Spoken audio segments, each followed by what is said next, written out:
అసోం రాజధాని గౌహతిలో road show నిర్వహిస్తున్నారు ప్రధాని మోదీ। కిలోమీటర్ల మేర ప్రధాని రోడ్ షో కొనసాగుతోంది।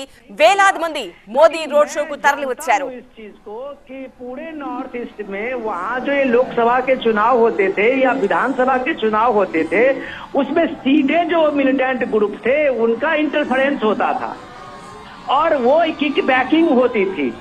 तो आप कल्पना कीजिए कि नॉर्थ ईस्ट लोगों पे నిన్న దక్షిణ భారతంలో సుడిగాలి పర్యటన చేసిన మోదీ ఇవాళ ఈశాన్య రాష్ట్రాల్లో పర్యటిస్తున్నారు। సుడిగాలి పర్యటన చేస్తున్నారు ప్రధాని మోదీ।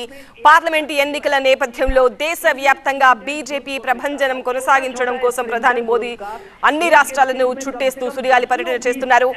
ప్రస్తుతం మనం చూస్తున్న దృశ్యాలు అసోంలోని గౌహతి నుంచి లైవ్ దృశ్యాలు చూస్తున్నాం। పెద్ద ఎత్తున జనం తరలి వచ్చారు ప్రధాని మోదీని చూసేందుకు।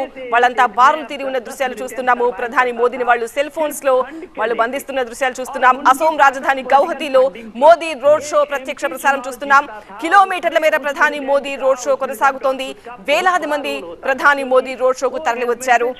ఆ దృశ్యాలు మనం లైవ్ లో చూస్తున్నాము। దేశవ్యాప్తంగా ప్రధాని సుడిగాలి పర్యటనలు చేస్తున్నారు। నిన్న సౌత్ లో పర్యటించిన మోదీ ఇప్పుడు ఈశాన్య రాష్ట్రాల్లో పర్యటిస్తున్నారు। ఈశాన్య రాష్ట్రాల మీద ప్రత్యేకంగా ఫోకస్ పెడుతోంది బీజేపీ ప్రభుత్వం। గత 5 సంవత్సరాల నుంచి కూడా ఈశాన్య రాష్ట్రాల అభివృద్ధి పైన ప్రత్యేకంగా ఫోకస్ పెట్టారు। మోదీ ప్రసంగంలో కూడా మనం ఆ వ్యాఖ్యలు వినొచ్చు। గత ప్రభుత్వాలు ఈశాన్య రాష్ట్రాలను పట్టించుకోలేదు, బట్ బీజేపీ మాత్రం చిన్న రాష్ట్రాల అభివృద్ధి లక్ష్యంగా పనిచేస్తుంది అంటూ తన ప్రసంగాల్లో చెప్పుకొస్తుంటారు।